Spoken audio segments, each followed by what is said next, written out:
The child's voice carried through the observation deck like starlight through darkness. Arya Thorne, 10 years old, sat cross-legged The before the time has massive come. viewport, her We small stand fingers united. dancing through a I am holographic ready. projection Then we of the proceed. Andromeda Galaxy. Your people 300 started billion this stars conflict. spun Your slowly species in the encroached air on our before her, territory. each Lies, one you a attacked point of first. light Then you that she will could fall. touch, examine, dream about. She sang softly to herself an old Earth melody her mother had taught her years ago. Starlight star, bright Faster! first We're almost star there! I see I'm tonight. scared! The Stay gateway with me! station hummed around her, a constant background symphony of life support systems and artificial gravity generators. 17,000 souls called this place home. Humans mostly, scientists and engineers and military personnel. The bridge between Earth and the greater galaxy.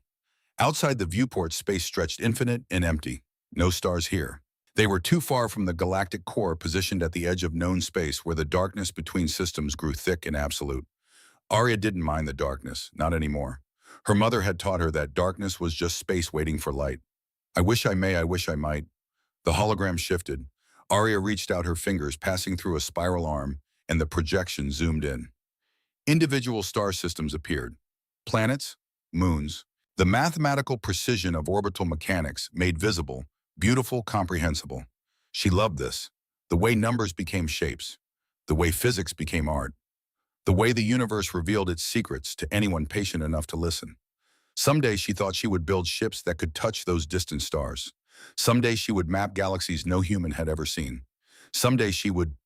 The station lurched. Not much. Just a tremor, barely perceptible. But Arya had lived aboard Gateway her entire life. She knew every vibration, every sound, every rhythm of the massive structure. This was wrong. The hologram flickered, died, and then the alarms began. Red lights erupted across the observation deck. Klaxons screamed their warning into the suddenly electric air. Emergency protocols activated with mechanical precision, blast doors beginning their slow descent from the ceiling. Arya's breath caught in her throat. She knew that sound. Every child born after the war knew that sound. Every human being who had survived the years when the sky turned black and shadows pulled people apart knew that sound. Umbral proximity alert. The darkness wasn't empty after all. Footsteps thundered behind her. Heavy boots on metal deck plating. A woman's voice sharp with command and edged with something else.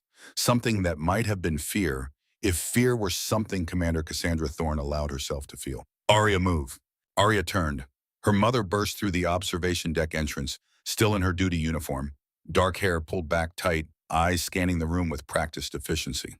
Behind her, Lieutenant Commander Sienna Voss appeared weapon drawn, tactical display flickering on her wrist. Cass crossed the distance to her daughter in 3 long strides. She grabbed Arya's hand, pulled her up, started moving toward the emergency shelter that every section of Gateway maintained. Mom, what? Not now, run. They ran. The corridor outside was controlled chaos, people rushing in every direction, some toward duty stations, others toward shelters. Children crying, adults shouting orders, the organized panic of a military installation under threat. Arya's heart hammered against her ribs. Her hand gripped her mother's with desperate strength. She could hear her own breathing loud and ragged in her ears. Through the station's internal speakers, a calm automated voice delivered information that felt anything but calm. Unidentified contact detected at bearing 273, Mark 14. Range 80,000 kilometers and closing. Classification unknown. All personnel to designated safe zones. This is not a drill. Repeat, this is not a drill. 80,000 kilometers. Close. Too close. Arya knew the numbers. Knew that at relativistic speeds, 80,000 kilometers was nothing. A few seconds. A heartbeat. They reached the shelter, a reinforced compartment deep in the station's core designed to withstand everything from hull breaches to weapons fire. The door was already open, families streaming inside. Cass pushed Arya through, followed her in, spun to face the door controls. Sienna appeared beside her, breathing hard. Commander, external sensors have a partial lock. Whatever it is, it's not using conventional propulsion. The signature matches. I know what it matches. Cass's jaw tightened. Arya watched her mother's reflection in the polished metal of the shelter wall, saw something in that face that she'd only seen once before years ago when the news came about her father. Eric Thorne, lieutenant, good man, dead in a skirmish at the edge of the Tau Ceti system when Arya was 2 years old. Dead because something that shouldn't exist had reached out from the spaces between dimensions and pulled his ship apart. Dead because the universe was darker and more dangerous than anyone wanted to admit. Mom, Arya's voice came out smaller than she intended. Are the shadow things back? For just a moment, Cass's composure cracked. She looked at her daughter, and in her eyes, Arya saw something ancient and terrible. A memory, a wound that had never quite healed. The same wound that lived in every human who remembered the war. The same wound that would never fully close. Then the moment passed. Cass's expression hardened. She knelt down, put both hands on Arya's shoulders. Listen to me. Gateway's defenses are the best in the fleet. We have protocols for this. You're safe here. Do you understand? Arya nodded, but her throat felt tight. I need you to stay with Sienna, no matter what happens. Can you do that? Another nod. Cass pulled her daughter close, a brief, fierce embrace, then stood and moved toward the door. Her hand hovered over the control panel. Commander, Sienna's voice was quiet. You don't have to. Yes, I do. The shelter doors sealed with a hydraulic hiss. Through the small, reinforced viewport, Arya watched her mother disappear down the corridor at a dead run, heading toward the command center, heading toward whatever was out there in the dark. Sienna sat down beside her, placed a hand on her shoulder, said nothing. Around them, other families huddled together, parents holding children, spouses gripping each other's hands. Everyone waiting. Everyone remembering the stories their grandparents had told about the last time the shadows came. September 15th, 2187. First contact. The day humanity learned that the universe was not empty. The day the darkness learned to hunt. The automated voice continued its updates. Contact at 70,000 kilometers. Defensive grid activating. All non-essential personnel remain in shelter positions. 60,000, 50. Arya closed her eyes and made a wish, though she knew wishes were just mathematics by another name. Probability and hope mixing together into something that felt like prayer. Please let her come back. Please, 40,000 kilometers. The station's point defense systems came online. Arya couldn't see them, but she could feel them. The deep vibration of magnetic accelerators charging. The subtle shift in gravity as massive amounts of power rerouted through Gateway's infrastructure. She'd studied the systems, knew how they worked. Railguns that could punch holes through asteroids. Energy batteries that could vaporize incoming missiles. Shields that could withstand nuclear detonations. But would any of it work against Shadow's 30,000? Through the viewport, Arya saw other children watching their parents' faces, looking for reassurance, for hope, for any sign that this would be okay. She saw the fear, saw the memories, saw the scars that 2 centuries hadn't healed. 20,000. The lights flickered, just once. But it was enough. Someone whispered a prayer. Old words in a language Arya didn't recognize. But she understood the meaning anyway. Please, God. Not again. 15,000. Arya's hands were shaking. She pressed them together, tried to stop the trembling, tried to be brave like her mother. 10,000. And then silence. The klaxons cut off mid-wail. The red lights steadied, then shifted to amber. The automated voice returned, but this time the tone had changed. Still calm, still professional. But underneath was that relief. Contact neutralized, threat eliminated, all clear. Repeat, all clear. Personnel may return to standard duty stations. The shelter remained quiet for another 3 heartbeats. Then someone laughed. A shaky, disbelieving sound that broke the tension like shattering glass. The door unsealed. People began to file out, talking quickly, nervously, the words tumbling over each other in their rush to fill the silence. Arya didn't move. She stayed seated, hands gripped together in her lap, waiting. 5 minutes passed, then footsteps in the corridor. Familiar rhythm, familiar weight. Cass appeared in the doorway. Their eyes met. Arya launched herself forward. Her mother caught her, lifted her, held her with arms that trembled just slightly despite their strength. I told you, Cass whispered into her daughter's hair. I promised, never again. Arya buried her face against her mother's shoulder and tried very hard not to cry. She was 10 years old, almost grown. She could be brave. But right now, wrapped in her mother's arms, hearing her heartbeat steady and strong, Arya allowed herself to be a child again. Just for a moment. Just until the fear passed. In the station's command center, Commander Cassandra Thorne stood before the main display and studied the data streaming across multiple screens. The probe had been small, barely 50 meters across. Not a warship, not an invasion force. Just a scout testing defenses, gathering information. An Umbral scout. The first confirmed contact in 8 years. Gateway's defensive grid had destroyed it at 19,000 kilometers. A clean kill. No damage to the station. No casualties. But the message was clear. They were watching again. Analysis complete, Commander. Sienna's voice pulled Cass from her thoughts. Signature matches archived data from the Tau Ceti encounter. Same dark matter dispersion pattern. Same dimensional phase variance. No question about what it was. Cass nodded slowly. She'd known.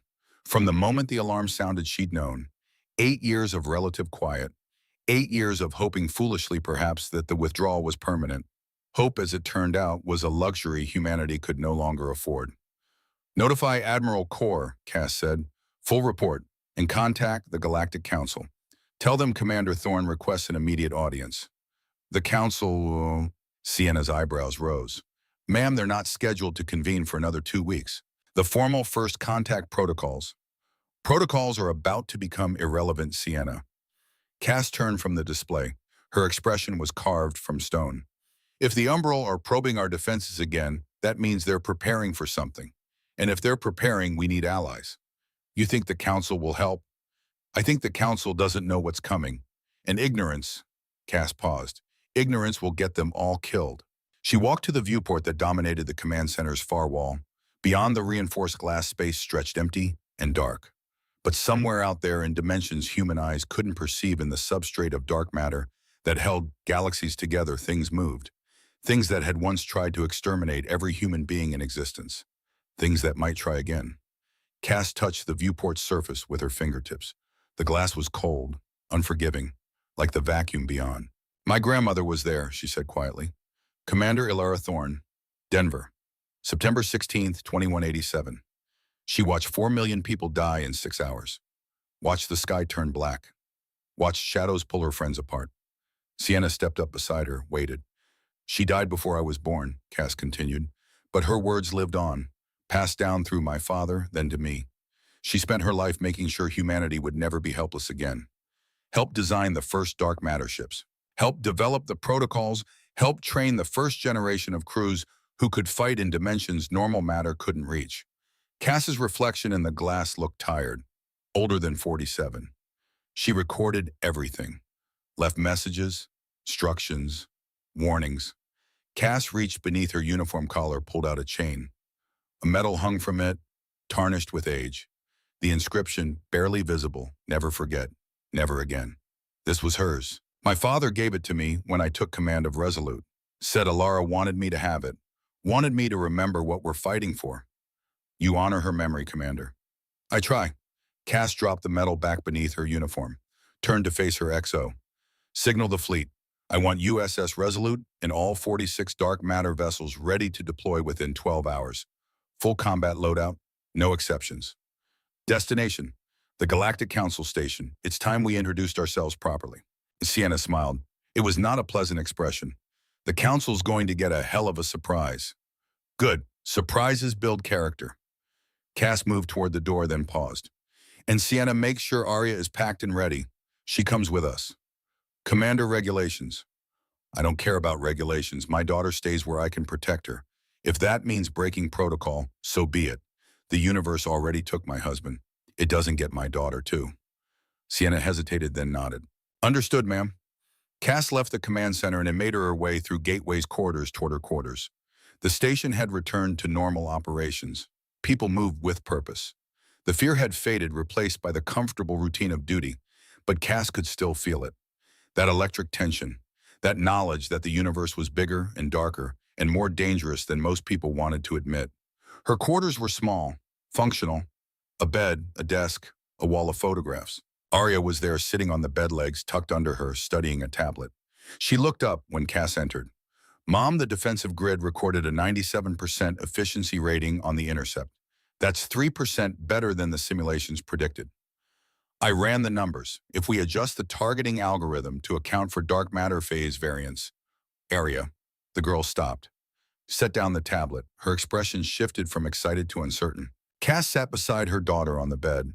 For a long moment, she just looked at this child who was growing up too fast, who understood mathematics and physics better than most adults, who thought about defensive grids and targeting algorithms instead of dolls and games. War did that, made children grow up before their time, made them understand things no child should have to understand. We're leaving Gateway, Cass said. Tomorrow morning, you, me, and the entire dark matter fleet. Where are we going? To meet some people. Important people, people who need to hear a story. Arya's eyes widened slightly. The story about the Umbral, about what happened. Yes, but you never talk about that. Not really. You always say, I know what I said. Cass reached out, tucked a strand of hair behind her daughter's ear. But things have changed. That probe today, that wasn't random. That was reconnaissance. They're testing us, learning our capabilities. And that means they're planning something. She paused. You're 10 years old. You survived an umbral proximity alert today without panicking. You ran the intercept efficiency numbers while the adults were still trying to calm down. She smiled. It was a sad smile. You're not too young anymore. I wish you were. But wishes don't change reality. Arya was quiet for a moment, processing. Then, are you scared? The question hit harder than it should have. Was she scared? Yes. Terrified. But not of the council, not of the politics and the diplomacy and the inevitable skepticism they'd face. She was scared of what came after. Scared of the war that was coming. Scared that this time 47 ships wouldn't be enough. Scared that the promise she'd made never again might be one she couldn't keep. But she couldn't say that. Not to Arya, not to the daughter who looked at her like she had all the answers. I'm cautious, Cass said instead. There's a difference. Fear is when you don't know what you're facing. Caution is when you do and you respect it. She paused. I know what's out there. I've seen the reports, read the histories, studied every battle, every engagement, every failure and success. I respect the threat, but I'm not afraid, because we're prepared, and because I have something worth fighting for. She touched Arya's cheek gently. You. Arya leaned into her mother's hand. Promise you'll come back from whatever happens out there. Cass thought about Eric, thought about the transmission she'd received 8 years ago. 3 words that had shattered her world. Lieutenant Thorne deceased. She thought about all the promises that had been broken by circumstance and violence and the cruel randomness of war. She couldn't promise, couldn't guarantee. The universe didn't work that way, but she could try. I promise I'll fight too, she said. It would have to be enough. The USS Resolute hung in space like a wound in reality. Ambassador Aldrich Corvin stood at the observation window of the Galactic Council station and watched the human vessels arrive, and something cold settled deep in his chest. 400 years of life, 400 years of diplomatic service to the Valoran hegemony, 400 years of welcoming new species to the Council of mediating disputes, of maintaining the careful balance of power that kept the galaxy from tearing itself apart. In all that time, Aldrich had never seen ships like these. 47 vessels dropped out of hyperspace at the designated coordinates, appearing with the sudden violence of a knife thrust. But the manner of their arrival was not what made Aldrich's primary and secondary hearts both skip a beat. It was what they looked like, or rather, what they didn't look like. The ships were black, but not the black of painted metal or ceramic composites. This was a deeper black, and an absolute black. The kind of black that shouldn't exist in normal space, that suggested dimensions folded in on themselves, realities compressed and layered, and utterly wrong. The vessels seemed to drink light, swallow it, consume it like living things feeding on photons. And their edges, Aldrich leaned closer to the viewport, his scaled skin rippling with involuntary tension. The edges of the human ships weren't quite there. They blurred, flickered, as if the vessels existed in 2 places simultaneously, caught between states of being partially anchored to normal space and partially somewhere else. Somewhere that Aldrich's instruments couldn't detect. Somewhere impossible. What in the name of the founders? The whisper came from Admiral Velcros, the Kree Dominion's military representative. He stood nearby, his own scanner device held out before him, its display flickering with error messages and warning symbols. Around them, other ambassadors had gathered. 12 great powers, 12 civilizations that had ruled the galaxy for millennia. They pressed against the observation windows, their various forms of anatomies all rigid with the same emotion. Confusion. And underneath it, though few would admit it, fear. Sensor analysis, High Chancellor Mordane's voice carried across the chamber. The ancient Valoran was perhaps the only being in the room older than Aldrich, his scales gone gray with centuries, but his mind still sharp as fresh-forged steel. A young Valoran technician, scales still bright with youth, looked up from her console. Her hands trembled slightly. Inconclusive, Chancellor. Our instruments they're not malfunctioning exactly. They're receiving data. But the data doesn't make sense. The ships register as partially phased out of normal space-time. They have mass signatures inconsistent with their visible dimensions. The gravitational distortion around them suggests she stopped, swallowed. It suggests they're denser than collapsed matter, which is impossible. Recalculate, Velcros ordered. His voice had lost its usual arrogance. I've run the calculations 6 times, Admiral. The results are consistent. Either our understanding of physics is fundamentally wrong, or these ships exist in a state that our science hasn't accounted for. Aldrich watched the largest of the human vessels, presumably the flagship, maneuver closer to the station. It moved with a grace that belied its size, sliding through space like oil through water, silent and smooth and utterly unnatural. The ship made Aldrich's skin crawl in ways he couldn't quite articulate. It was wrong, not evil, not malevolent, just wrong in the way that a reflection in a mirror is wrong when it moves independently of the object it's supposed to reflect. Wrong in the way that certain mathematical proofs are wrong even when the logic appears sound. Wrong in a fundamental reality-breaking way. They're just humans, Counselor Lyra said softly. The Tassari diplomat's silver skin had gone dull with concern. 300 years of space travel, barely enough time to colonize their own star system. How could they possibly have developed technology that our sensors can't analyze? No one answered, because no one had an answer. The human vessels completed their approach and took up positions around the station. Defensive formation, professional, precise, the kind of formation you'd expect from a military fleet with decades of experience, or centuries. Aldrich's console chimed, a message from the station's docking authority. The human delegation was requesting permission to come aboard. He activated the communications channel. Human vessels, this is Ambassador Aldrich Corvin of the Valoran Hegemony, speaking on behalf of the Galactic Council. You are cleared for docking at Port 7. We look forward to formal first contact proceedings. Port 7 was one of the primary docking facilities, reserved for major powers, for civilizations that had earned their place through time and achievement. Aldrich could almost feel the disapproval radiating from some of the other ambassadors.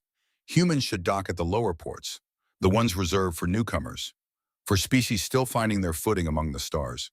But looking at those ships, those impossible vessels that shouldn't exist, Aldrich's instincts, honed over 4 centuries of survival, screamed that treating these humans as inferiors would be a mistake, possibly a fatal one.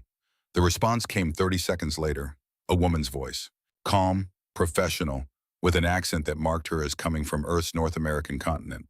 Thank you, Ambassador Corvin. USS Resolute acknowledges. We'll be docking within the hour. The channel closed. Velcros moved up beside Aldrich, his heavy frame casting a shadow across the viewport. You gave them Port 7. I did. That's reserved for... I know what it's reserved for, Admiral. Aldrich didn't take his eyes off the human ships. And I made a judgment call. Those vessels are either the most elaborate bluff in galactic history, or these humans have capabilities we don't understand. Either way, I'd prefer to treat them with respect until we know which it is. Velcros was silent for a moment. Then, you think they're a threat? I think, Aldrich said slowly, that any species capable of building ships our instruments can't properly analyze deserves our full attention. And I think dismissing them as primitives would be the kind of arrogance that gets civilizations destroyed. He turned away from the viewport and made his way toward the greeting hall. Behind him, the other ambassadors followed their conversations, a low buzz of speculation and concern. The hall was impressive, designed to be, vast cathedral ceiling, walls of polished stone imported from a dozen different worlds. Lighting that shifted and flowed in patterns meant to soothe and inspire. This was where the Council welcomed new species to the galactic community, where first contact became formal alliance, where history was made. Aldrich took his place in the traditional semicircle formation, flanked by the other senior ambassadors. They arranged themselves by age of civilization. Aldrich's people, the Valoran, had the place of honor at the center. 100,000 years of space travel earned certain privileges. The humans would enter there at the far end of the hall and walk the length of it to stand before the assembled might of galactic civilization. It was meant to be humbling, to remind newcomers of their place in the greater order. Aldrich wondered if it would work on beings who flew ships that bent reality. The minutes dragged past, and then the doors opened. 5 humans entered the greeting hall. Aldrich's first thought was how unremarkable they looked. Soft skin, no natural armor, no scales or chitin or protective adaptations. Small eyes, fragile frames. They wore simple uniforms, dark blue with minimal decoration. They could have been any of 100 species the Council had welcomed over the millennia. Unremarkable, unexceptional. Except for the woman at the front of the group, Commander Cassandra Thorne. Aldrich had reviewed her file during the approach. 47 years old, third-generation military. Lost her husband in a border skirmish 8 years ago. Single parent to one daughter. Decorated officer. Solid service record. Nothing that should have made her stand out. But seeing her in person, Aldrich understood that files could only tell you so much. She moved like someone who had seen violence and survived it. Not with the swagger of a warrior eager to prove themselves, but with the quiet confidence of someone who knew exactly what they were capable of and felt no need to demonstrate it unnecessarily. Her eyes swept the hall with professional efficiency, cataloging threats, assessing positions, measuring distances. Soldier's eyes, old eyes in a relatively young face, eyes that had seen things Aldrich couldn't imagine. And beside her holding her hand was a child, a human girl. Perhaps 10 years old, dark hair pulled back in a simple braid, wearing a smaller version of the same uniform, looking around the hall with wonder and just a hint of fear. The assembled ambassadors stirred. Bringing a child to a formal first contact proceeding was unusual. Improper, some might say. Thorne either didn't notice or didn't care. She walked the length of the hall with her daughter at her side, the other four humans following at a respectful distance. When she reached the center of the semicircle, she stopped and looked directly at Aldrich. For a moment, their eyes met. Aldrich felt something shift in his chest, a recognition perhaps, or a warning. This woman had seen things, terrible things, and she had survived them. And that survival had carved something hard and unyielding into her soul, something that reminded Aldrich of veterans he'd known from ancient wars.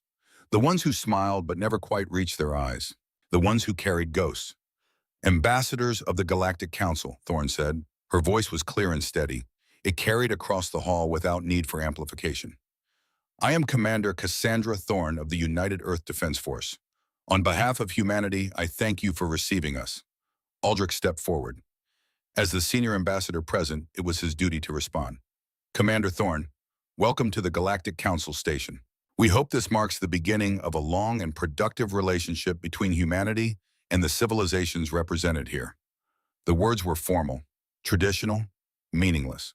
Thorne smiled. It was a small smile, barely visible. But Aldrich saw it, and something about that expression made his skin crawl again.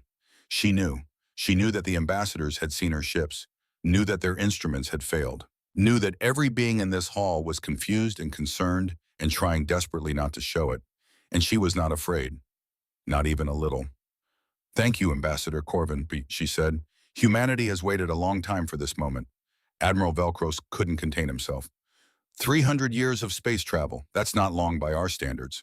Thorne turned her attention to the Kree Admiral. No, it's not. She didn't elaborate, didn't defend, didn't justify. Just acknowledged the point and moved on. The silence stretched. Aldrich felt the tension building. This was wrong, all of it. First contact should be smooth, carefully orchestrated, a dance where everyone knew the steps. But Thorne wasn't dancing. She was standing still, waiting, letting the silence do its work. Finally, Aldrich broke it.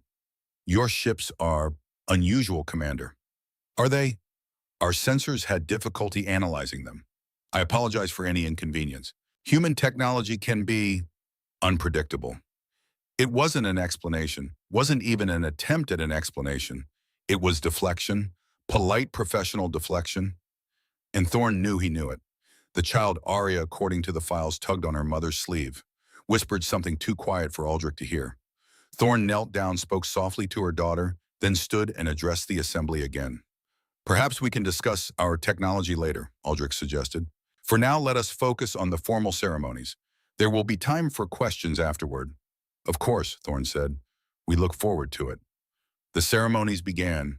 They were long, involved speeches in a dozen languages, ritual exchanges of gifts and greetings, performances meant to showcase cultural heritage. Through it all, Thorne stood quietly, her daughter at her side.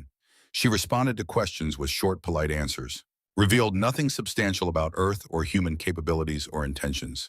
She was a perfect diplomat, giving away nothing while appearing to cooperate fully. It was infuriating and impressive, but every now and then Aldrich caught her looking past the assembled dignitaries, looking out the viewport toward her ships. And when she did, something changed in her expression. It wasn't pride, wasn't satisfaction. It was something that looked almost like grief, like remembering the cost of building those impossible vessels, like carrying the weight of everyone who had died to make them possible. What have these humans seen, Aldrich wondered. What have they survived? What shaped them into warriors who could build ships that frightened beings 10,000 years their senior? He didn't know, but he intended to find out. The ceremonies finally ended. The ambassadors began to disperse, breaking into smaller groups, conversations already turning toward analysis and speculation. Aldrich approached Thorne before she could leave. "Commander, a word if you please." Thorne turned to face him. Up close, he could see the fine lines around her eyes, the scar tissue on her hands. The wear and tear of a life lived on the edge. "Of course, Ambassador. Your ships interest me. I've studied vessel design for many years. I would like to know more about how they were constructed." "I'm afraid that information is classified. Surely you can tell me something, in the spirit of cooperation between our peoples." Thorne was quiet for a moment, considering. Then, "Our ships have served us well." "Against whom?" The question slipped out before Aldrich could stop himself. He hadn't meant to ask, hadn't meant to be so direct, but now that the words were spoken, he couldn't take them back. Thorne's eyes searched his face, as if deciding whether to trust him, whether he could handle the truth. When she finally spoke, her voice was barely above a whisper. "Ambassador Corvin, do you know why humanity developed space travel? To explore, to expand, the same reasons as every species." "No," Thorne shook her head. "We developed space travel because we had no choice. Because something found us. Something that exists in the spaces between stars. Something that wanted us dead." And the cold in Aldrich's chest spread through his entire body. "What are you talking about?" "Not here. Not now." Thorne glanced at her daughter, who was studying a holographic display of the station's layout with intense concentration. "But soon the Council will learn the truth. And when you do, you'll understand why our ships look the way they do. Why we trained for 2 centuries, why we came here." She turned and walked away, Arya at her side, leaving Aldrich alone with his thoughts and a growing sense of dread. He stood there for a long time, staring out the viewport at the human ships. They hung in space like dark omens, silent, patient, waiting. And for the first time in 400 years, Ambassador Aldrich Corvin felt something he had almost forgotten. Fear. Not of the humans, of what they were running from, of what they knew, of the truth that was coming. 3 days after the formal ceremonies, Commander Cassandra Thorne stood before the full assembly of the Galactic Council and prepared to tell them a story that would change everything. The council chamber was vast, a circular auditorium carved from compressed stellar matter designed to hold representatives from every major civilization in the known galaxy. Tiered seating rose in concentric rings around a central platform where Thorne now stood alone except for a holographic display console and the weight of history pressing down on her shoulders. 1,200 beings filled the chamber, ambassadors and military officers and scientific advisors, scales and skin and chitin and forms that defied easy classification. 1,200 pairs of eyes or eye equivalents all focused on one human woman. Thorne felt their skepticism like a physical force. Saw it in the way they leaned back in their seats, arms crossed, expressions ranging from polite interest to barely concealed disdain. These were the powers that had ruled the galaxy for millennia. The ancient civilizations that had mapped the stars while humanity was still learning to make fire. They had seen it all, conquered it all, understood it all, or so they thought. Thorne activated the display. A 3-dimensional map of Earth appeared, rotating slowly in the air above the platform. Blue oceans, green continents, white clouds, beautiful, peaceful, home. "September 15th, 2187, Thorne began. Her voice carried across the chamber with perfect clarity, amplified by the station's acoustics. "The day humanity made first contact with alien life." She touched the display. The image of Earth froze, then began to change. Darkness spread across the northern hemisphere. Not night, not clouds, something else. Something that moved with terrible purpose, flowing across continents like ink spilled across paper. It was not the contact we'd hoped for. The chamber was silent, watching. Thorne felt her chest tighten. She'd reviewed this presentation a dozen times, knew every image, every data point, every terrible second of what she was about to show them. But knowing didn't make it easier. 3 billion people died in the first 24 hours. We didn't understand what was happening. Didn't know what we were fighting. Our weapons passed through them like they weren't there. Our shields did nothing. Our ships were torn apart by forces we couldn't measure or predict. The display shifted, showed cities going dark, continents burning, orbital installations disintegrating, all in silence because there was no sound in space and the screaming was too terrible to reproduce. Thorne forced herself to continue. By the end of the first week, half of humanity was gone. 6 billion souls, erased, as if we'd never existed. She touched the display again. The image changed to show something that made several council members recoil. A shadow, but not a normal shadow. This one had mass, substance. It twisted through three-dimensional space with geometries that hurt to look at, angles that shouldn't exist, dimensions that folded back on themselves. We call them the umbral. They exist in dark matter substrate, the invisible framework that holds the galaxy together. 95% of the universe. And we never knew anything lived there. Aldrich Corvin leaned forward in his seat, his scaled face intent. You're saying these creatures exist in dark matter space? That's impossible. Dark matter doesn't interact with normal matter except through gravity. There's no way for biological processes. They're not biological, not in any way we understand. Thorne pulled up a different image. Sensor data, mathematical models. They're structures of condensed dark matter, self-organizing, self-aware. And to them, normal matter is primitive, inferior. We were insects. Interesting perhaps, but ultimately disposable. She paused. Let that sink in. The chamber remained silent, but the quality of the silence had changed. Skepticism was giving way to something else, something that might have been concern. My grandmother was there, Thorne said quietly. Commander Alara Thorne. She was stationed in Denver when the umbral came. She watched 4 million people die in 6 hours. Watched the sky turn black. Watched her friends and colleagues pulled apart by shadows that shouldn't exist. Thorne touched her chest, felt the outline of the metal beneath her uniform. Ilara's metal, the one with the inscription that had become humanity's mantra. She survived, barely. And she died before I was born, but her words lived on. She spent the rest of her life making sure humanity would never be helpless again. She helped design the first dark matter ships, helped develop the protocols, helped train the first generation of crews who could fight in dimensions normal matter couldn't reach. Thorne's voice grew stronger. Her last recorded message was simple: never forget, never again. Those words have guided every decision humanity has made for 217 years. The display shifted once more, showed a timeline, 2187 to 2240. 53 years compressed into flowing data streams. The war lasted 53 years. We lost our outer colonies, lost Earth's moon, lost Mars. Our population dropped from 12 billion to 2 billion. We were facing extinction, and there was nothing the greatest military minds in human history could do to stop it. Velcro spoke up, his voice hard.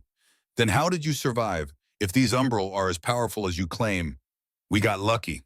Thorne met the Kree Admiral's eyes. 18 months into the war, a nuclear strike wounded one of them. Not killed, just wounded. But it left traces. Physical matter from the dark matter dimension. We studied those traces. Spent 17 months reverse engineering a technology we didn't understand from beings we couldn't comprehend. She pulled up technical schematics. The assembled scientists in the chamber leaned closer, their instruments already in analyzing, measuring, trying to understand. We discovered phase manipulation, a way to exist partially in dark matter space. It required exotic matter, massive energy expenditure, technology that pushed every physical law to its breaking point. But it worked. The schematics showed a ship, the prototype, humanity's first attempt at building a vessel that could fight in dimensions normal matter couldn't reach.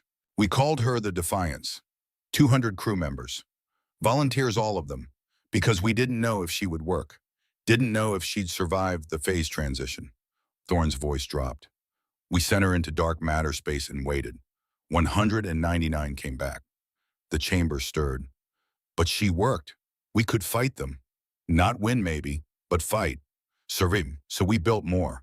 12 ships, then 20, then 47. We trained crews, developed tactics, learned to navigate dimensions that had no up or down, no past or future, where physics was a suggestion and reality was negotiable.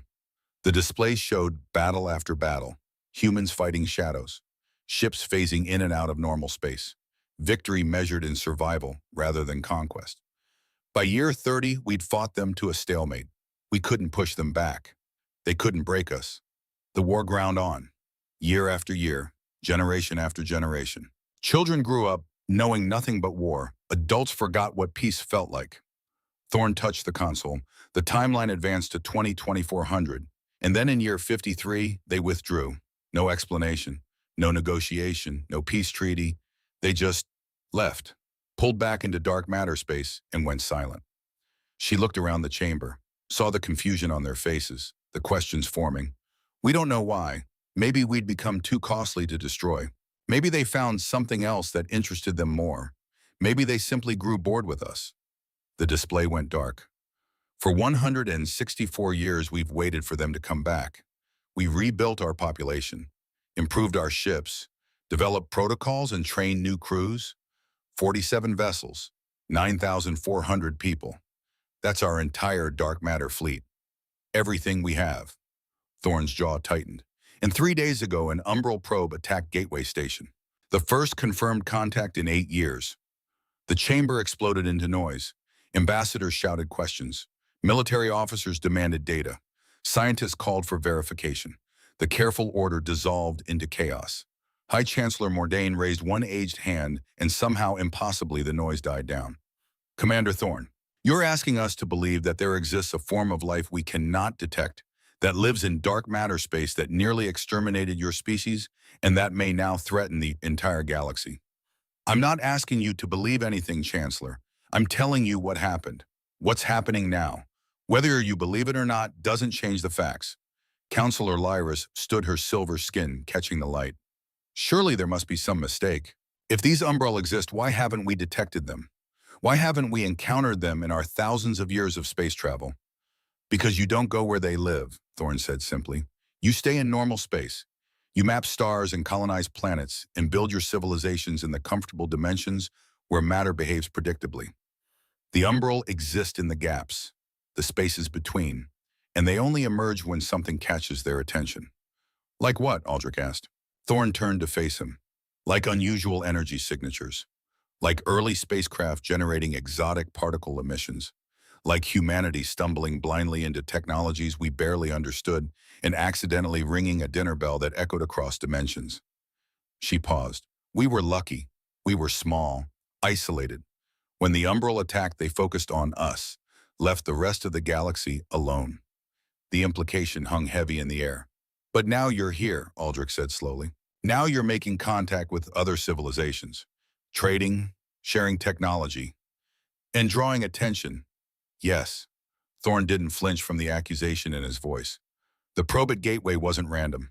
They're watching again, and this time it's not just humanity in their sight. The chamber fell silent once more. Somewhere in the tiered seating in a private observation booth designed for family members and dignitaries, Arya Thorne sat and watched her mother address the council. Beside her, Lieutenant Commander Sienna Voss kept a careful eye on the girl. Watched the way Arya's hands gripped the armrests of her seat, the way her eyes never left her mother's figure on the platform below. This was the first time Arya had heard the full story. Oh, she'd known the basics. Everyone did. The war, the Umbral, the terrible years when humanity nearly died. But hearing it laid out in detail, seeing the images, understanding just how close they'd come to extinction. Sienna reached out, placed a gentle hand on her shoulder. I'm here, she said. I'm here. Sienna reached out, placed a gentle hand on the girl's shoulder. Your mother's very brave, she said quietly. Arya nodded, couldn't speak. Her throat felt too tight. On the platform below, Thorne was showing more images now. The dark matter ships, the training regimens, the protocols that had consumed humanity's last 2 centuries. We didn't spend that time hiding, Thorne said. We spent it preparing, building, learning, making sure that if the Umbral came back, we'd be ready. She looked directly up at the observation booth, directly at Arya. Their eyes met across the distance, and Arya understood. Finally, completely understood. Why her mother was always working, always training, always preparing. Why she'd brought Arya here instead of leaving her safely on Earth. Why she carried that medal from grandmother Alara, the one with the inscription that Arya had read 100 times but never truly comprehended until now. This wasn't paranoia, wasn't obsession. This was love. The fierce, terrible love of a mother who would burn down dimensions rather than let her daughter suffer what her grandmother had suffered. A single tear broke free, traced its way down Arya's cheek. Sienna squeezed her shoulder gently. The presentation continued. Thorne was explaining the technical aspects now. How dark matter ships worked, how they could phase between dimensions, how they manipulated gravity on scales that should be impossible. The scientists in the chamber leaned forward, instruments out analyzing every word. But halfway through a particularly complex explanation about exotic matter, Stabilization, the alarm sounded. Not the station's alarm. Something else. Thorne's wrist console lit up. Emergency beacon. Military priority. She touched it, and her face went pale. "What is it?" Aldrich asked. Thorne looked up at the assembled council. When she spoke, her voice was flat, controlled, the voice of someone delivering terrible news. Tasari 7, one of Counselor Lyris's colony worlds. It just went dark. Lyris stood abruptly. "Dark? What do you mean dark?" "All communications cut off simultaneously. Orbital sensors detected massive dark matter dispersion patterns. And then, nothing." The implications settled over the chamber like a shroud. 12 million Tasari lived on that world, farmers and artists and children and families. 12 million souls who had just disappeared from the Galactic Communication Network. "Send a patrol fleet," Mordain ordered. "Immediately, we need—" "It's too late, Chancellor." Thorne's voice was flat, hard, the voice of someone who had seen this before. "By the time your ships get there, everyone will be dead. That's how the Umbral work. Fast, absolute, no survivors." "You don't know that. Perhaps it's a technical malfunction." "I know exactly what it is." Thorne deactivated her presentation. The holographic images dissolved. "I've seen it before. 17 times in the last 3 months. Small outposts, research stations, colony worlds on the edge of explored space. All of them went dark the same way. And when we investigated, we found nothing. Empty buildings, silent streets, no bodies, no destruction, just absence." She met Lyris's eyes. The Tasari counselor's silver skin had gone completely dull, almost gray. "I'm sorry, Counselor. Your people are gone." Lyris sat down slowly, like her legs wouldn't hold her anymore. "This is impossible," Velcro said, but his voice lacked conviction now. "Our defenses—" "Your defenses are designed to fight enemies in normal space," Thorne interrupted. "The Umbral don't exist in normal space. They phase through your shields. Your weapons pass through them. You might as well be firing at shadows. Then what do we do?" The question came from somewhere in the tiered seating, a junior ambassador, young voice, scared. What do we do? The question every civilization asked when they realized the universe was bigger and darker than they'd imagined. The question humanity had asked 164 years ago. Thorne looked around the chamber, saw fear beginning to replace skepticism. Alliance, true equality, not patronizing alliance. True equality, not patronizing agreements that keep us dependent on your approval. Full council membership, shared technology, combined forces. "In exchange for what?" Mordain asked. "In exchange for survival. We teach you how to fight them, how to detect them, how to build ships that can reach into dark matter space and strike back. We've spent 2 centuries preparing for this. Let us share what we've learned." The chamber erupted into argument again. Some ambassadors supported the idea. Others resisted. Pride warring with pragmatism. Ancient prejudices fighting against existential fear. Aldrich watched it all with growing dread. Because Thorne was right. He could see it in the data, in the pattern of attacks, in the sudden appearance of an enemy that the Council's vast military infrastructure couldn't detect or defend against. The galaxy was under assault by beings from another dimension. And the only species who knew how to fight them was humanity. The youngest, the newest. The ones everyone had dismissed as primitives just days ago. The irony was almost funny. Almost. The argument raged for 2 hours before Mordain finally called for order.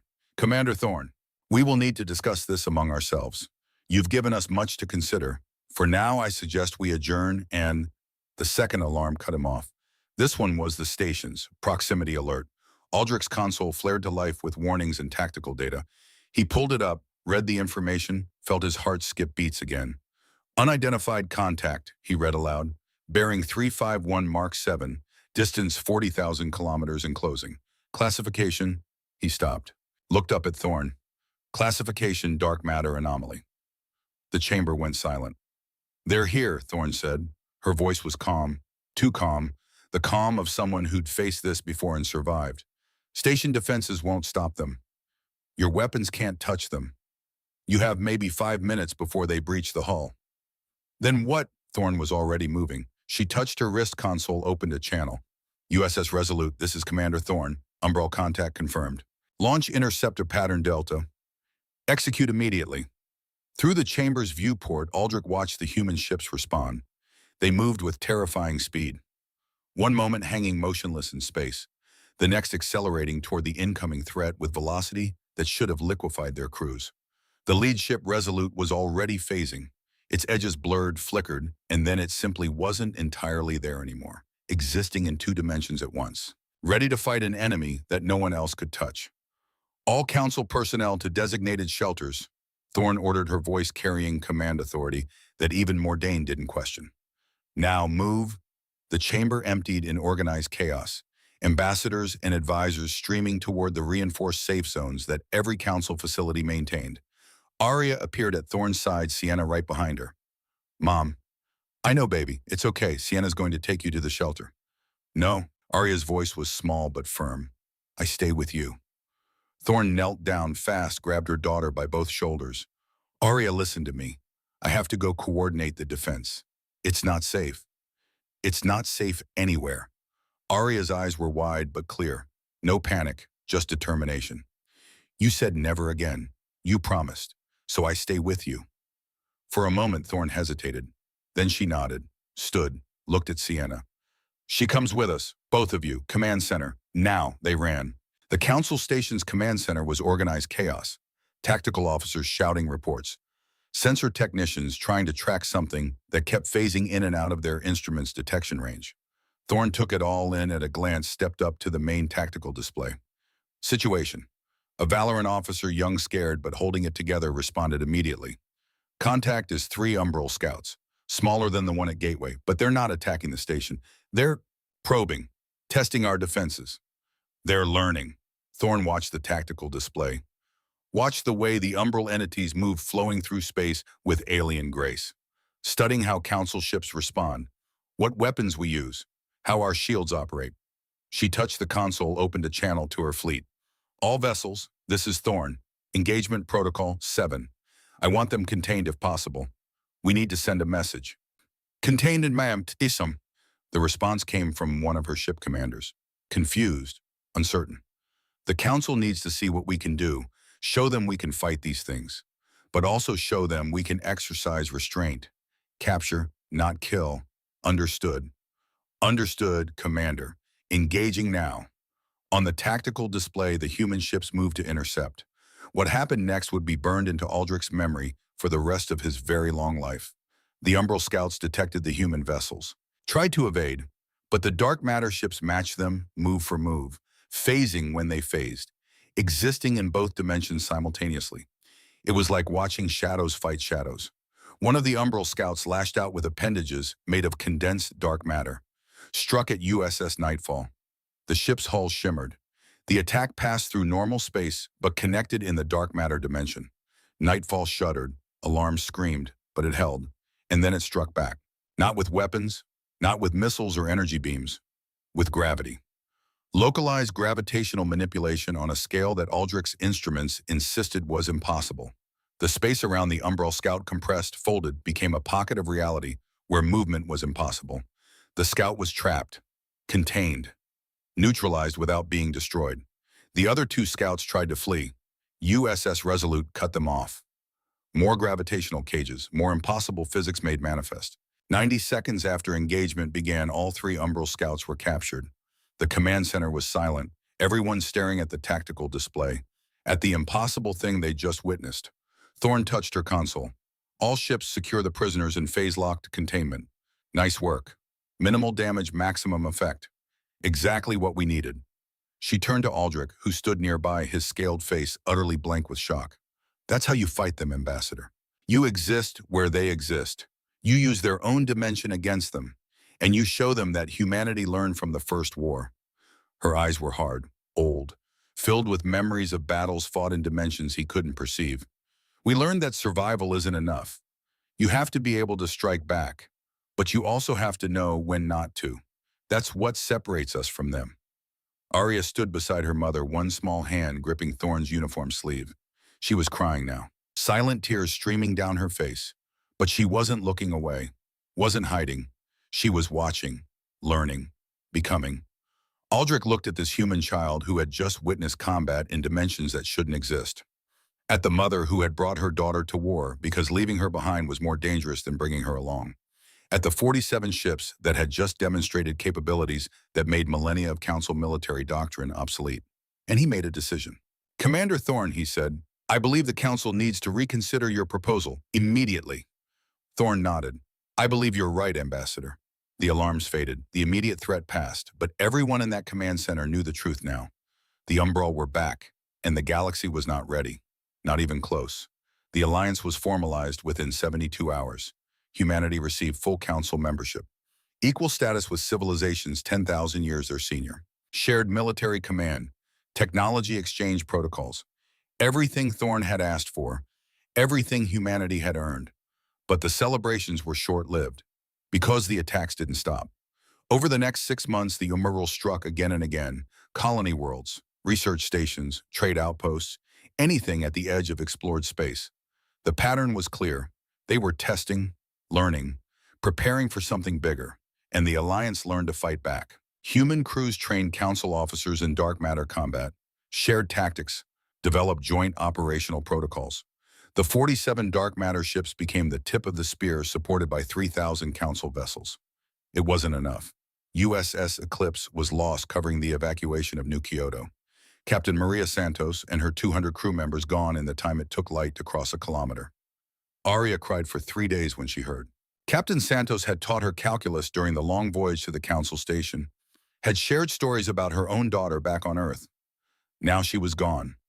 USS Apollo fell defending Meridian Station. Commander James Wright sent his last message as his ship phased into dark matter space and never returned. Tell my son David I was thinking of him. USS Defiant, USS Stalwart, USS Vanguard, 1,000 crew members dead. 1,000 names added to the list that Thorne carried like stones in her chest. But billions of civilians saved. The math was brutal. The choice was clear. She'd make it again, every time. Commander Cassandra Thorne stood in the war room aboard USS Resolute and studied the tactical display with eyes that had stopped needing sleep 3 days ago. 6 months of war had aged her. Gray threads now visible in her dark hair, lines around her eyes that hadn't been there before. A weariness that went bone deep. But her voice was still steady when she spoke. Status report. Lieutenant Commander Sienna Voss looked up from her console. She'd aged too. They all had. Sigma Station holding. Admiral Corps' forces repelled another probe 30 minutes ago. 7 Council ships damaged, but no losses. USS Nightfall assisted. No casualties. Thorne nodded. Small victories. Tasari defensive line. Counselor Lyris reports steady contact. The Umbral are testing their formation, but haven't committed to a full assault. Warlord Kralthos has positioned the Kree fleet in support. They're holding. Kralthos, the proud admiral who challenged humanity 6 months ago, now fought alongside them with grim determination. Turned out that staring into the abyss together built trust faster than decades of diplomacy. Casualties. Sienna's expression tightened. Council forces lost 43 vessels in the last 72 hours. Estimated crew losses around 8,000. Civilian evacuations from the border colonies are 60% complete. We've saved approximately 2 billion souls so far. Saved, not protected, not defended. Saved, because you couldn't defend against the Umbral. You could only run and hope you ran fast enough. The door to the war room opened. Dr. Helena Wright entered, tablet in hand, expression intense. Commander, I have something. Thorne turned. Good news or bad news? Both. Wright pulled up a holographic display, overlaid it on the tactical map. We've been tracking Umbral movement patterns, analyzing attack vectors, trying to find the source. Lines of probability appeared on the map, converging, flowing toward a single point at the edge of explored space. They're all coming from here. Wright highlighted the convergence point. We call it the threshold, a stable tear between normal space and dark matter substrate, a door they're using to enter our dimension. Thorne felt something cold settle in her gut. How stable? Very. It's not natural. It's artificial or semi-artificial. The Umbral built it or grew it. We're not sure of the correct terminology. Can we destroy it? Wright hesitated. Yes, but it would require simultaneous phase detonation from every remaining dark matter ship in the fleet. The cascade effect would collapse the dimensional bridge. 42 ships, 8,400 crew members, everything they had. What's the bad news? The energy release would be massive, and because we'd be detonating in dark matter space, Wright met Thorne's eyes. The cascade could propagate through the entire dark matter substrate, Every umbral, everywhere. Total extinction. The war room went silent. Genocide. Complete. Absolute. Final. One command. 42 ships, and an entire species erased from existence. Thorne stared at the display, at the threshold, at the convergence point where shadows bled into reality. Prepare the calculations, she said quietly. I want options. Wright nodded and left. Sienna stepped closer. Commander, you're not actually considering... I'm considering all possibilities. That's my job. But her voice was hollow because she'd already made her decision. She just didn't want to admit it yet. The next 3 weeks blurred together. More battles, more evacuations, more names added to the list. But Dr. Wright's discovery changed everything. The threshold. The source. A target they could actually strike. High Chancellor Mordain convened an emergency council session. Every ambassador, every military commander. The chamber packed to capacity. Thorne presented the plan, simple in concept, terrifying in execution. Strike the threshold, collapse the dimensional bridge, cut the umbral off from normal space. What's the cost? Mordain asked. Thorne didn't flinch.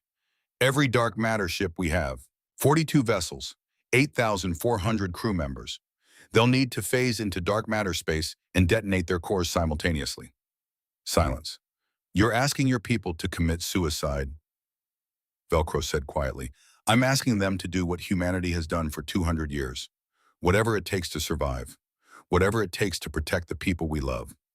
She paused. But there's something else you need to know. Wright's data appeared on the display. Cascade of calculations. Propagation models. If we execute this strike, the energy release will be massive. It may propagate through dark matter space. If it does, Thorne met their eyes. Every umbral, everywhere, gone. Counselor Lyra stood slowly. Her silver skin was still dull with grief. 12 million of her people dead on Tassari 7. Genocide, she said softly. Yes, they killed my people, attacked without warning, without mercy. I know. And you're asking us to show them mercy. Thorne shook her head. I'm not asking anything. I'm telling you what the options are, what the consequences will be, and then I'm going to make a decision, because that's what commanders do. She looked around the chamber, at beings from a dozen species, civilizations that had existed for thousands of years, all of them looking at one human woman for answers. My grandmother survived the Denver massacre. She watched millions die. She spent her life making sure it would never happen again, and she taught me something. Thorne's voice was steady, firm. She taught me that never again doesn't mean revenge. It means justice. It means building a world where children don't have to grow up afraid. It means being better than the things that hurt us. She pulled up an image. Aria's school records from before the war. Pictures of a 10-year-old girl drawing stars. My daughter wants to be an engineer. She wants to build things, create, explore. She's 10 years old and she's spent the last 6 months living on a warship watching people die, learning that the universe is cruel and dark and dangerous. Thorne's jaw tightened. I won't let this war take that from her. Won't let it teach her that the answer to cruelty is more cruelty, that the response to genocide is genocide, that survival justifies any action, no matter how monstrous. She closed the file. We're going to destroy the threshold. We're going to seal the dimensional bridge, but we're going to do it in a way that minimizes the cascade effect, that cuts them off without exterminating them. And if that's not possible, Aldrich asked gently, then we'll accept higher casualties on our side. We'll lose more ships, more crew. We'll pay the price for choosing mercy over efficiency. Thorne turned to face the full assembly, because that's what separates us from them. That's what makes us worth saving, not our technology, not our ships, our choice, the choice to be better. Even when it costs us, especially when it costs us. The chamber was silent. Then Mordain stood, ancient and tired and carrying the weight of 100,000 years of civilization. The Council supports Commander Thorne's decision. We will commit our forces to support the strike on the threshold, and we will honor humanity's restraint by exercising our own. One by one, the other ambassadors stood, even Velcros. They stood because they understood. This was the moment, the choice that would define what kind of galaxy they wanted to build. After the session, Aldrich approached Thorne privately. Commander, I have a request. Ambassador, permission to observe from Resolute's bridge for the historical record. Thorne studied him, 400 years old, the eldest diplomat in the council. He'd seen empires rise and fall, witnessed countless moments of galactic importance. But this was different. This was personal for him now. "It's not safe," she said. "Neither is anything else." Aldrich's expression was resolute. "I've lived 400 years without witnessing anything that truly mattered. Let me witness this. Let me record what happens when the galaxy chooses to be better than its worst impulses." Thorn nodded slowly. "Dock at Port 3. Welcome aboard." Aldrich placed a scaled hand on her shoulder. "Your grandmother would be proud." Thorn's throat felt tight. "I hope so." The fleet gathered at Point Omega 300,000 kilometers from the threshold. 3,000 council vessels arranged in defensive formation. 42 human dark matter ships positioned for the final strike. Aboard USS Resolute, Thorn walked through the quarters one last time. Lieutenant Markov, 19 years old, genius with phase calculations, wanted to be a teacher after the war. Ensign Patterson, 23, engaged to a girl back on Earth, carried her picture in his pocket. Dr. Wright, 51 years old, spent her entire career chasing questions about dark matter. Finally got answers. Wished she hadn't. Each one a name, a story, a life that might end in the next few hours. She reached the bridge. Arya was there in her observer seat. Aldrich stood nearby, his recording equipment active. Sienna at her station, Wright at her console, the crew at their posts. Everyone ready, everyone knowing what came next. Thorn sat in the command chair, looked at her daughter. Arya's face was pale but composed. 10 years old going on 40. War had stolen her childhood, but it hadn't broken her. Not yet. "You ready, baby?" Arya nodded. "Are you?" Thorn smiled. It was a tired smile. "No, but let's do it anyway." She opened the fleet-wide channel. "All vessels, this is Commander Thorn. Final mission brief. 3,000 council ships, 42 dark matter vessels. Over 2 million souls listening. In a few minutes, we're going to destroy the threshold. We're going to seal the door between dimensions. We're going to end this war." She paused. "Some of us won't come back. The math is brutal. The percentages are against us. We know this. We accept this." Her voice strengthened. "But I want you to understand what we're fighting for. We're not fighting for revenge. We're not fighting to hurt the Umbral. We're fighting so that children can grow up without fear, so that families can build homes without wondering if shadows will tear them apart, so that the galaxy can remember what peace feels like." She looked at Arya, met her daughter's eyes. "We're fighting for tomorrow, for the future, for every child who dreams of touching the stars." Back to the view screen. "We have the power to destroy, to exterminate, to end the Umbral completely. And we're choosing not to. We're choosing restraint. We're choosing mercy, because that's who we are. That's what humanity means." She took a breath. After the Holocaust, the world chose never again. They didn't mean revenge. They meant justice systems, war crimes tribunals, consequences, yes, but not extermination, not genocide. We honor that legacy today. We strike the threshold. We seal the breach. But we don't become monsters to fight monsters. That's the line we don't cross. Silence across the fleet. Then from 42 ships, 8,400 voices. "Understood, Commander." Not cheers, not battle cries, just understanding, acceptance. And underneath it, something that might have been pride. Thorn looked at Aldrich. The Valorant ambassador's recording equipment was capturing everything, preserving this moment for history. "For the record, Ambassador, when you write about this moment, I want you to remember something." "What's that, Commander?" "We weren't heroes. We were people. Scared people, tired people, people who wanted to go home, but we did what needed to be done because someone had to. That's all." Aldrich nodded slowly. "I'll remember." "All ships," Thorn said. "Phase transition in 60 seconds. Execute on my mark." The countdown began. 60. Arya's hand found her mother's. Squeezed tight. 45. The ship's phase drives came online. Reality shimmered at the edges. The bridge existed in 2 places at once. 30. Through the view screen, Thorn could see the other vessels beginning their transitions. Dark matter ships flickering like candles in wind. 15. Dr. Wright's voice, phase calculations locked. Cascade protocols calibrated for minimal propagation. "We're as ready as we're going to be." 10. Aldrich's voice on the private channel. "Commander Thorn, whatever happens, it was an honor." Thorn smiled. "The honor was mine, Ambassador." My HFY 4, 3. Arya whispered, "I love you, Mom. I love you too, baby. 2, 1. Execute. USS Resolute and 41 sister ships plunged into dark matter space. The transition was violent. Reality screamed. Physics bent. The laws that govern normal matter became suggestions, guidelines, approximations that only sometimes applied. Thorne's vision doubled, tripled. She could see the bridge in front of her and the bridge that existed in dark matter space and the space between spaces where neither fully existed. Beside her, Arya gasped, seeing it too, feeling it, the wrongness of existing partially outside reality. Aldrich gripped the railing, his scales rippling with colors that suggested deep distress. But his recording equipment kept running, documenting, preserving. Steady, Thorne said, to her crew, to her daughter, to herself. We've trained for this. Trust your instruments. The threshold loomed before them, massive, impossible. A wound in the fabric of existence that bled darkness into light. Up close, it was even more terrible than the sensors had suggested.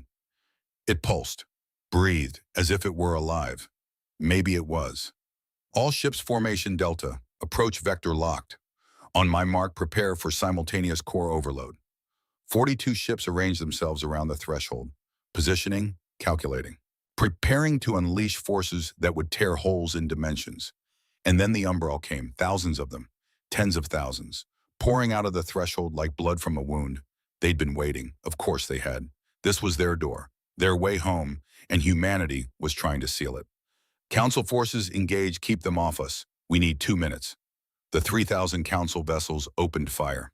Energy beams and missiles and every weapon they developed over millennia of warfare. Most of it passed harmlessly through the umbral, but some connected. Just enough. Because they'd been learning too.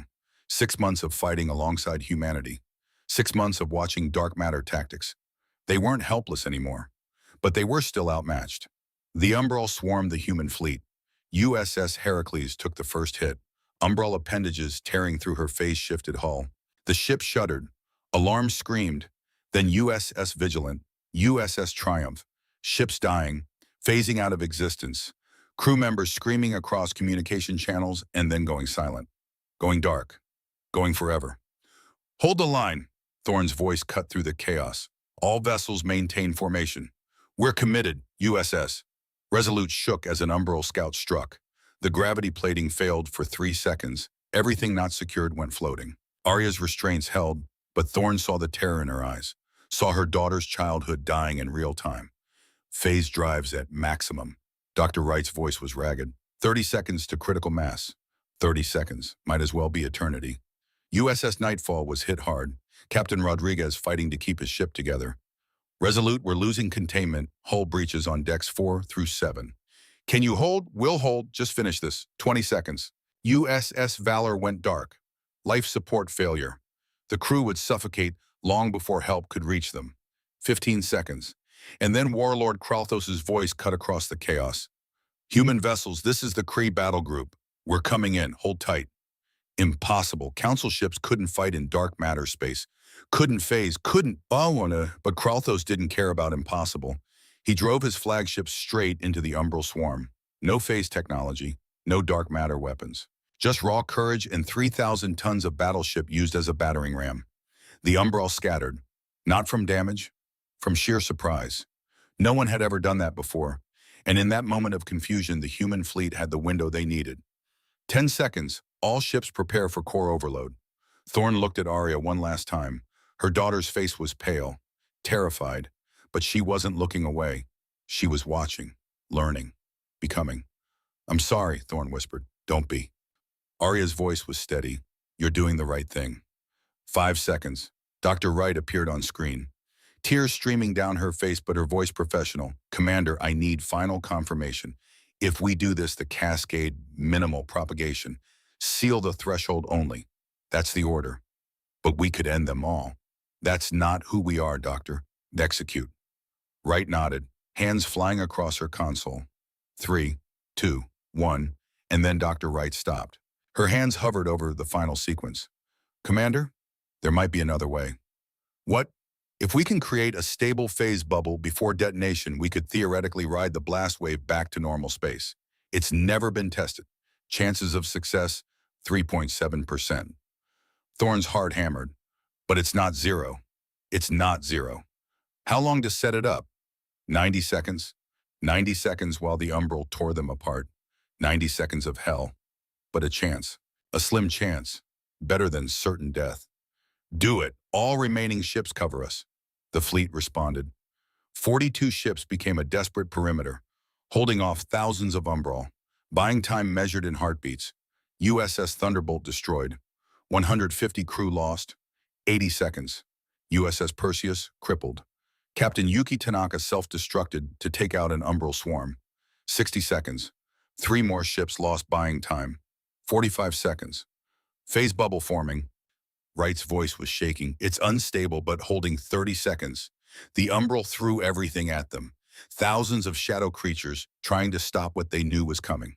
15 seconds. Wright, bubble stable as it's going to get. 10 seconds. All ships enter the bubble now. The surviving vessels phased into the protective sphere Wright had created. A pocket of stable space-time in the middle of chaos. 5, 4, 3, 2, 1. 42 dark matter cores overloaded simultaneously. The energy release was beyond measurement, beyond comprehension. Space screamed, dimensions folded. The threshold collapsed in on itself like a dying star. And for just a moment, Cassandra Thorne could see everything. She could see dark matter space in its entirety, could see the Umbral civilization stretching across dimensions. Billions of them, trillions maybe, living their incomprehensible lives in substrate reality. She could see what they would become if she let the cascade propagate. Could see them dying, all of them, every single one. Extinction on a scale that would make every genocide in history look like a rounding error. She had the power. One command, one choice. End them forever.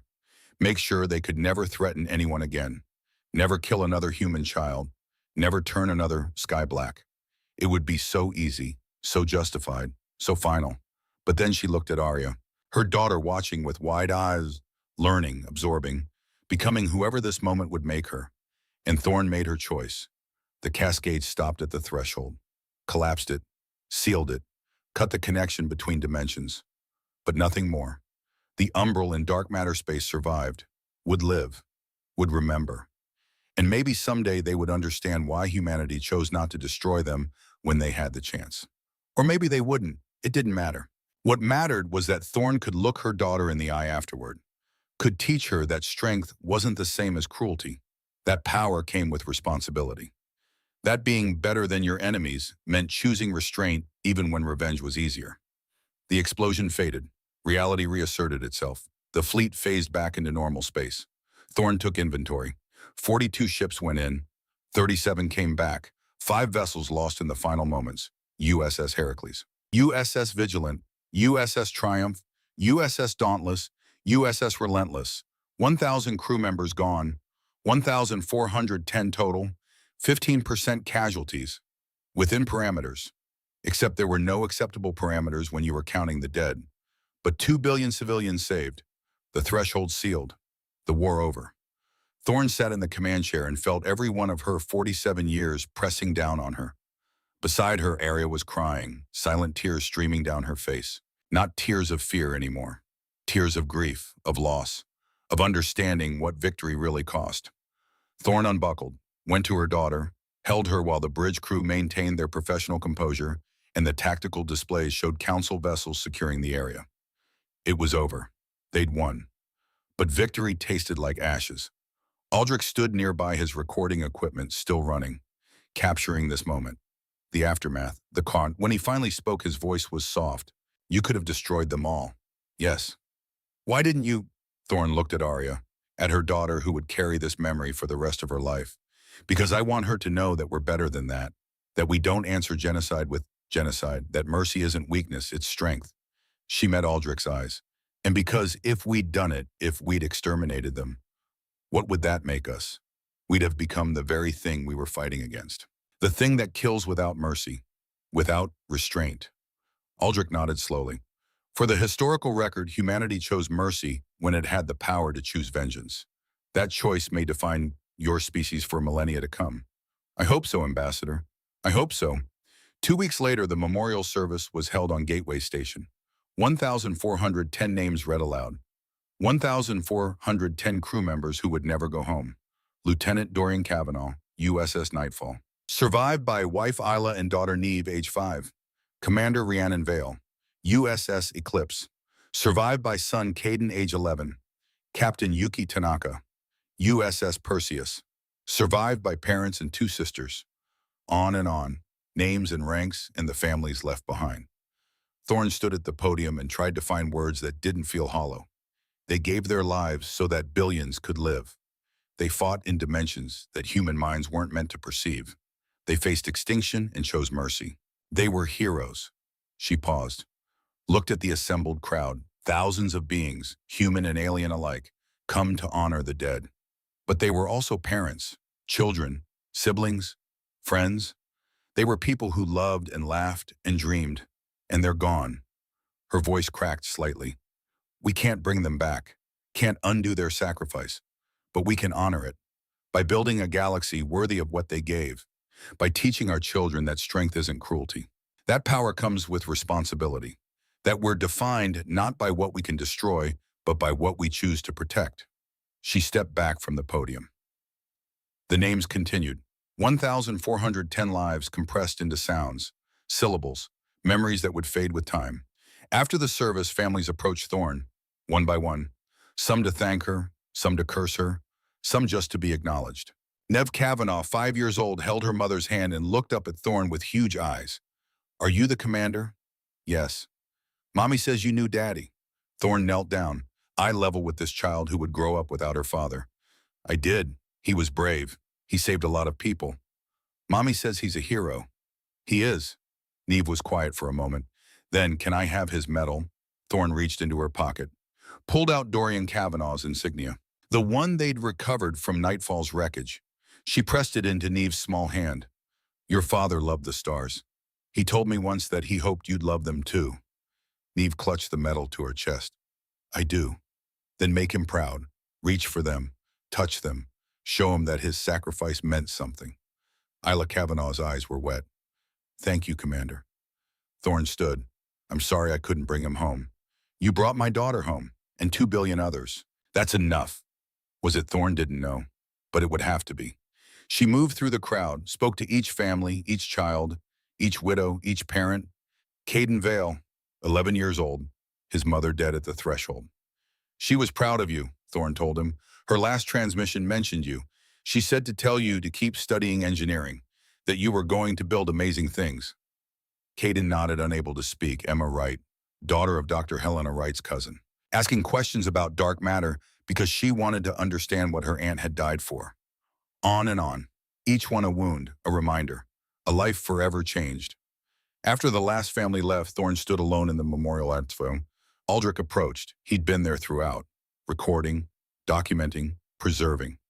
The council is discussing something, he said quietly. What? The Umbral prisoners, the 3 scouts we captured.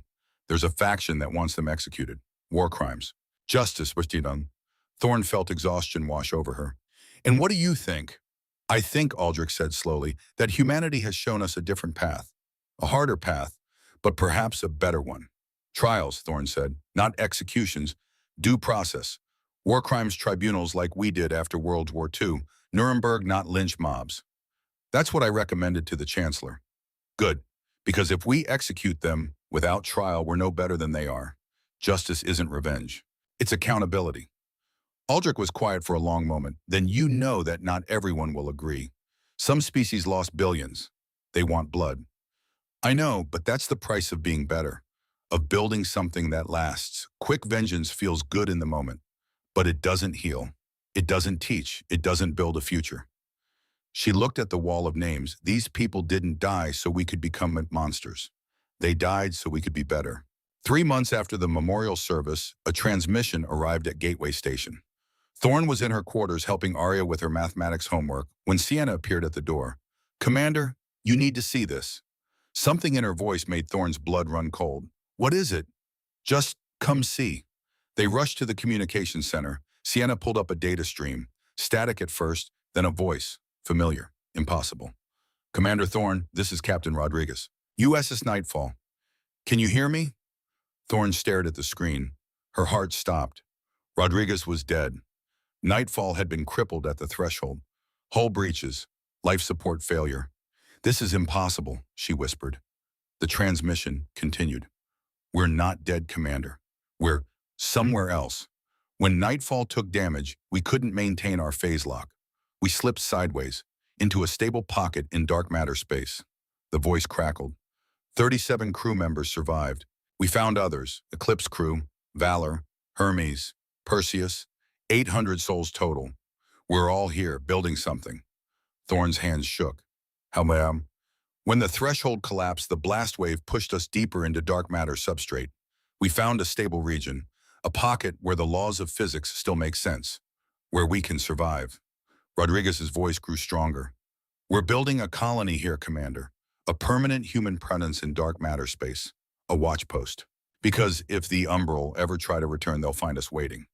Can you come back? Silence. Then we don't know. We're working on it. But for now, we're staying. Someone needs to keep the watch from this side. The transmission began to break up. Tell Arya, tell her we're keeping the watch from inside the dark. Humanity doesn't abandon its posts. One last burst of clarity. Tell the families we're alive. Tell them we're not coming home yet, but we're still fighting, still protecting, still human.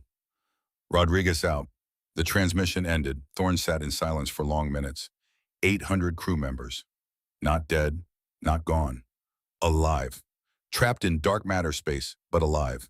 Building a colony in dimensions humans weren't meant to inhabit. Standing watch against threats from the other side. She started laughing, couldn't help it. The sound was half laughter, half sob. Of course they survived, she said to no one in particular. Of course they did. And Sienna looked confused. Ma'am, they're human, Thorne said. We don't know how to give up. We don't know how to quit. You put us in impossible situations and we just adapt. Survive. Build. She wiped her eyes. Get me a secure channel to Admiral Core and contact every family on the memorial list.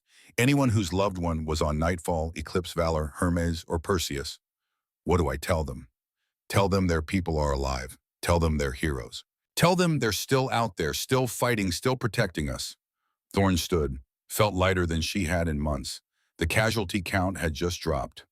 410 dead became 610. 800 survivors building a future in the dark. 800 souls proving that humanity couldn't be killed by mere impossibility. She found Arya and told her, watched her daughter's face transform from grief to wonder. They're alive, Captain Rodriguez, Commander Vale. Yes, baby, they're alive. Can we talk to them? Not easily. The transmission was one way, but they're out there watching over us. Arya was quiet for a moment. Then, Mom, when I grow up, I want to help them. I want to build a way to bring them home. Thorne pulled her daughter close. Then that's what you'll do, and I'll help you every step of the way. 5 years later, the Gateway Academy auditorium was packed for graduation. 200 students, humans and aliens both. The first generation educated in the post-war galaxy, learning together, growing together, building a future their parents had died to protect. Arya Thorne, age 15, stood backstage and tried not to panic. Valedictorian meant a speech, in front of everyone. All those people expecting her to say something profound. She'd written 23 drafts. This time, though, she was happy with the final version. Her mother appeared beside her. 47 had become 52. Gray threads, now silver streaks, but Olivia wasn't here.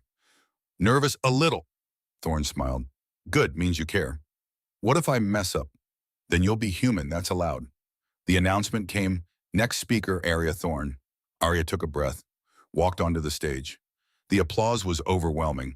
Humans and Valorans, and Cray and Tessuri, all standing, all honoring not just her, but what her generation represented. She reached the podium, found her mother's face in the crowd, and the words came. When I was 10 years old, I was terrified of the dark. The auditorium went silent. I lived through the Umbral War, watched people die, saw my mother fight in dimensions I couldn't understand. I was scared all the time, every second. She paused. My mother taught me something. She taught me that darkness is just space waiting for light, that fear is just energy waiting to be transformed, that the shadows we're most afraid of can only hurt us if we let them. Arya activated a holographic display. A device appeared above the stage, a dark matter reactor, compact, efficient, beautiful. This is my graduation project, a civilian dark matter power generator. It uses the same principles that drove our warships but repurposed, reimagined, transformed from destruction to creation. She looked at her mother.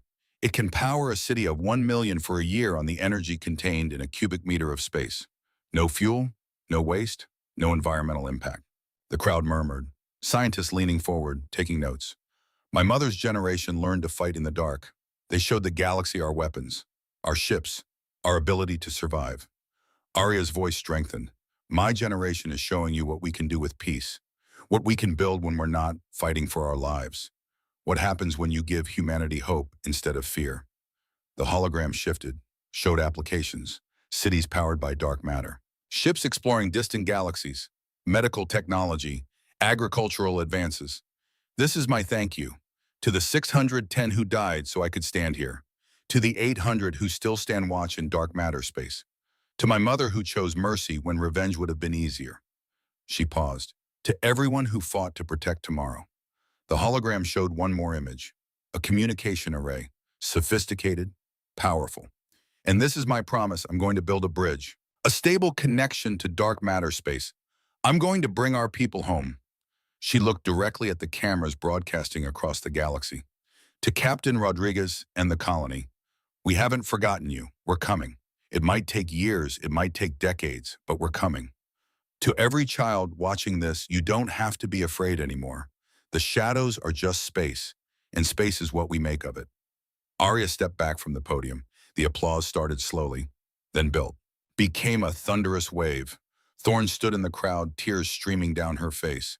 Her daughter had taken the darkness they'd fought and transformed it into light, had taken the weapons of war and reimagined them as tools of peace, had proved that the next generation wasn't defined by what they'd survived, but by what they chose to build.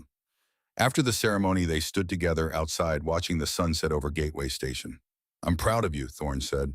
I learned from the best. You surpassed it, just like I told you to. Arya leaned against her mother. Thank you for keeping your promise, for coming back, for showing me that strength isn't cruelty. Thorne wrapped an arm around her daughter. Thank you for reminding me why we fought, why we chose mercy, why we're worth saving. They watched the stars emerge. Arya pointed. NGC 1300, Spiral Galaxy, 70 million light years away. What about it? That's where I'm going. After I finish my doctorate and build the bridge to dark matter space, going to build a research station there, study galaxy formation, maybe find other civilizations who need help. Thorne smiled. Of course you are. Will you come visit every chance I get? Promise, promise. In the distance, Council Station gleamed. Humans and aliens working together. Building, creating, exploring. The dark matter fleet patrolled. Both human vessels and now some Council ships. Learning, adapting, protecting.